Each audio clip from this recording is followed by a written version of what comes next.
Hello നമസ്കാരം welcome to Reshmahappyland. അപ്പോൾ എല്ലാവർക്കും സുഖാണെന്ന് വിചാരിക്കുന്നു. ഇന്ന് ഞാൻ വന്നിട്ടുള്ളത് ഒരു ഹൈദരാബാദി സ്റ്റൈൽ മട്ടൺ ഹലീമോ ആയിട്ടാണ്. വളരെ പെട്ടെന്ന് തന്നെ നമുക്ക് വീട്ടിൽ ചെയ്തെടുക്കാം. അപ്പോൾ വീഡിയോയിലോട്ട് പോകുന്നതിന് മുന്നേ ആയിട്ട് എൻ്റെ ചാനലിൽ ആദ്യമായിട്ടാണ് വരുന്നതെന്നുണ്ടെങ്കിൽ വീഡിയോ കണ്ട് ഇഷ്ടമാണെന്നുണ്ടെങ്കിൽ ചാനലൊന്ന് സബ്സ്ക്രൈബ് ചെയ്തേക്കണേ. അതിനടുത്തുള്ള ആ കുഞ്ഞു ബെൽ ബട്ടണിൽ ഓൾ എന്ന ഓപ്ഷനോട് കൊടുക്കാനായിട്ട് മറന്നുപോലെ. അപ്പോൾ നമുക്ക് വീഡിയോ കാണാം. അപ്പോൾ അതിനായിട്ട് ഞാനിവിടെ 1 കിലോ മട്ടനാണ് എടുക്കുന്നത്. അത് നന്നായിട്ട് മഞ്ഞപ്പൊടിയിലിട്ടൊന്ന് ക്ലീൻ ചെയ്തിട്ടുണ്ട്. അതാണ് ആ ഒരു കളറ്. ഇനി ഈ മട്ടൻ ഒന്ന് മാരിനേറ്റ് ചെയ്ത് വെക്കണം. അതിനായിട്ട് ഒരു 2 ടേബിൾ സ്പൂൺ ഇഞ്ചി വെളുത്തുള്ളിയും പേസ്റ്റ് ചേർക്കുന്നുണ്ട്. ഒരു 1/4 ടീസ്പൂൺ മഞ്ഞൾപ്പൊടി, 2.5 ടേബിൾ സ്പൂൺ കാശ്മീരി മുളക് പൊടി. ഇതിൻ്റെ കൂടെ തന്നെ ഒരു 2 ടീസ്പൂൺ കുരുമുളക് പൊടിയും കൂടി ചേർക്കുന്നുണ്ട്. പക്ഷെ അതെനിക്ക് വീഡിയോ മിസ്സായിപ്പോയി കേട്ടോ. ഇനി ഒരു 1/4 ടീസ്പൂൺ ഗരം മസാല, പിന്നെ 2 ടേബിൾ സ്പൂൺ തൈരും കൂടി ചേർക്കുന്നുണ്ട്. ആവശ്യത്തിന് ഉപ്പ് ചേർത്ത് കൊടുക്കുക. ഉപ്പിൻ്റെ അളവ് കറക്റ്റ് നോക്കി ചേർത്ത് കൊടുത്താൽ മതി. ഇനി ഒരു നാരങ്ങയുടെ നീരും കൂടി ചേർക്കുന്നുണ്ട്.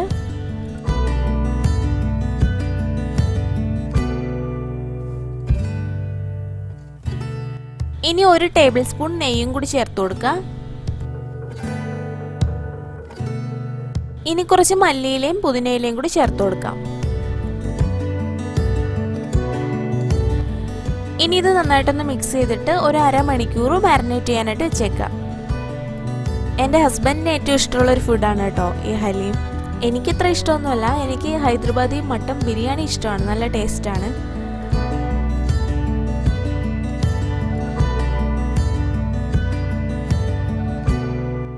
ഇനി ഇതൊരു അരമണിക്കൂർ റെസ്റ്റ് ചെയ്യാനായിട്ട് വെച്ചേക്കാം. ഇനി ഒരു കുക്കറിലേക്ക് ഒരു 2 ടേബിൾ സ്പൂൺ കടലപ്പരിപ്പ്, ഒരു 2 ടേബിൾ സ്പൂൺ ഗോതമ്പ്. ഞാനിവിടെ എടുത്തേക്കുന്നത് സാധാ ഗോതമ്പാണ്. നുറുക്ക് ഗോതമ്പ് കിട്ടുമെന്നുണ്ടെങ്കിൽ അതായിരിക്കും കുറച്ചും കൂടി നല്ലത് കേട്ടോ.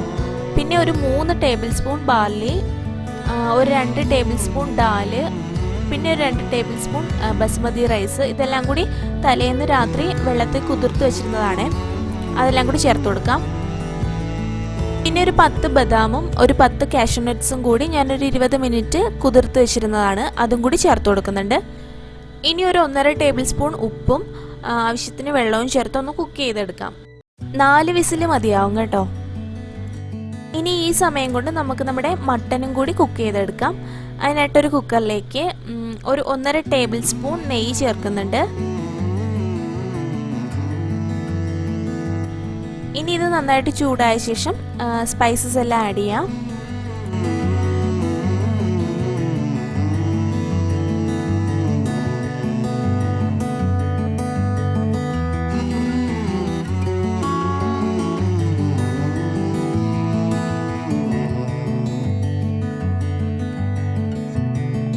ഇനി ഒരു 4 മീഡിയം സൈസ് സവോള കട്ട് ചെയ്തിട്ട് കൊടുക്കുന്നുണ്ട്. ഇതൊന്ന് നന്നായിട്ട് വഴന്ന ശേഷം നമുക്ക് മട്ടൻ ചേർത്ത് കൊടുക്കാം. അപ്പോൾ ഇത് പെട്ടെന്നൊന്ന് വഴന്ന് കിട്ടാൻ വേണ്ടി ഞാനിവിടെ കുറച്ച് ഉപ്പും കൂടി ചേർത്ത് കൊടുക്കുന്നുണ്ട്.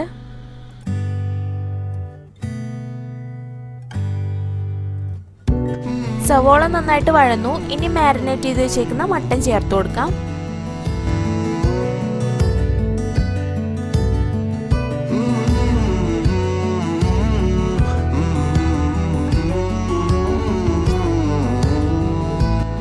ഇനി ഇതെല്ലാം കൂടി നന്നായിട്ടൊന്ന് മിക്സ് ചെയ്തിട്ട് നമുക്ക് കുക്ക് ചെയ്യാം. അപ്പോൾ ഞാനത് കുക്ക് ചെയ്യാനായിട്ട് ഒരു 6 വിസിലെടുത്തിട്ടുണ്ട്.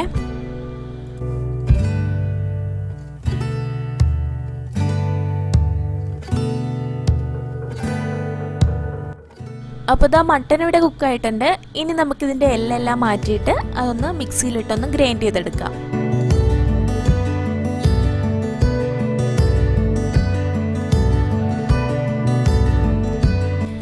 ഇനി നമ്മൾ നേരത്തെ കുക്ക് ചെയ്ത് വെച്ചേക്കുന്ന ആ മിക്സ് ഒന്ന് വറ്റിച്ചെടുക്കുക. അതിനുശേഷം ഈ ഗ്രൈൻഡ് ചെയ്ത മട്ടൻ അതിലേക്ക് ഇട്ട് കൊടുക്കാം.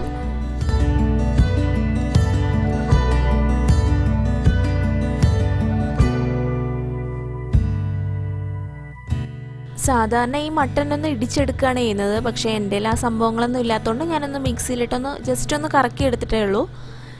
ഇനി ഈ മിക്സ് നന്നായിട്ടൊന്ന് മിക്സ് ചെയ്ത ശേഷം ഒന്നുകൂടി നമുക്ക് ആ മിക്സിയിലോട്ടിട്ട് ഒന്ന് അടിച്ചെടുക്കണം. അപ്പോൾ ഇത് തണുത്ത ശേഷം മാത്രമേ ഒന്നുകൂടെ മിക്സിയിലിട്ട് അടിക്കാവൂ കേട്ടോ.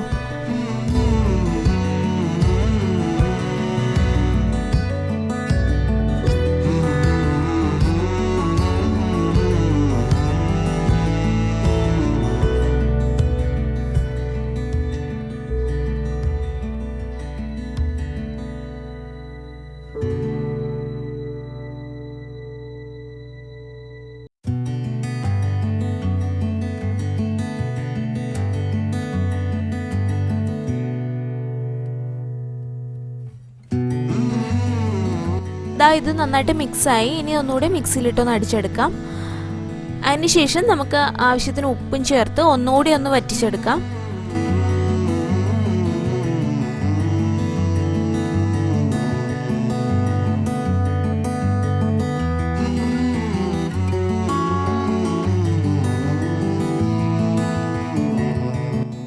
ഇനി കുറച്ച് മല്ലിയിലയും പുതിനയിലയും കൂടി ചേർത്ത് കൊടുക്കുന്നുണ്ട്.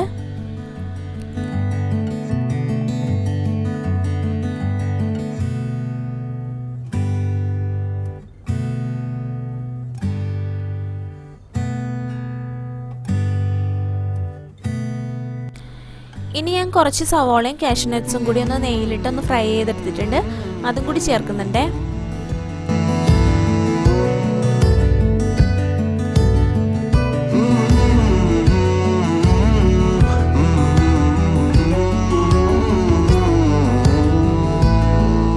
ഇതെല്ലാം കൂടി ഫ്രൈ ചെയ്തെടുത്ത് ആ നെയ്യും കൂടി ഇതിലേക്ക് ചേർത്ത് കൊടുക്കുന്നുണ്ട്.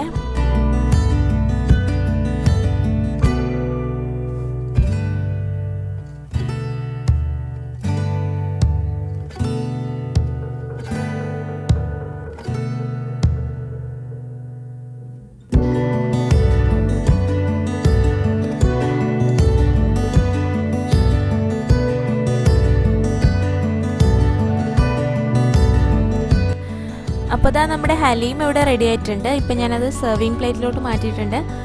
അപ്പോൾ എപ്പോഴും നമ്മൾ മട്ടൻ കറിയും മട്ടൻ റോസ്റ്റും ഒക്കെ വെക്കുന്നതല്ലേ, അപ്പോൾ കുറച്ചൊന്ന് സ്പെഷ്യലായിട്ട് ഇതും കൂടി ഒന്ന് ട്രൈ ചെയ്ത് നോക്കാം. അപ്പോൾ ട്രൈ ചെയ്ത് നോക്കിയിട്ട് എന്തായാലും ഫീഡ്ബാക്കും അറിയിക്കാൻ മറക്കല്ലേ. അപ്പോൾ ഇന്നത്തെ റെസിപ്പി എല്ലാവർക്കും ഇഷ്ടമായെന്ന് വിചാരിക്കുന്നു. ഇഷ്ടമായിട്ടുണ്ടെങ്കിൽ എന്തായാലും ലൈക്ക് ചെയ്യാനും ഷെയർ ചെയ്യാനും കമൻറ്റ് ചെയ്യാനും മറക്കല്ലേ കേട്ടോ. അപ്പോൾ ഇതിൽ നല്ലൊരു റെസിപ്പി ആയിട്ട് അടുത്ത എപ്പിസോഡിൽ കാണാം. Till then take care and bye bye.